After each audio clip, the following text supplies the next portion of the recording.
असणार आहे. हे तर मी मोजलं नाहीये डायलॉग असेल, पण मी तुम्हाला खरं सांगू काय असतं ना, याचा एक पॅटर्न सांगतो तुम्हाला, एक टेक्निकल पॅटर्न.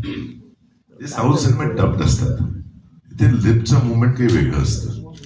जर मी डायलॉग्स तसे नाही लिहिले किंवा नाही बोललो तसे, तर ते कॅची नाही होणार. एक ऑडिओ व्हिज्युअलचा एक इम्पॅक्ट असतो. when a visual is not exactly moving as the audio, त्याचा इम्पॅक्ट मोठा करण्यासाठी ते डायलॉग्स थोडे वेगळे लिहिले जातात. ते डायलॉग्स लिहिले जातात आणि त्याला बोललंही तसं जातं. पण तुम्ही जर बघाल तर त्यांचे जर तुम्ही तेलुगूमध्ये सिनेमा बघितला, ते डायलॉग्स तितके इम्पॅक्टफुल नाही वाटणार, कारण ते सहज बोलतात तसे.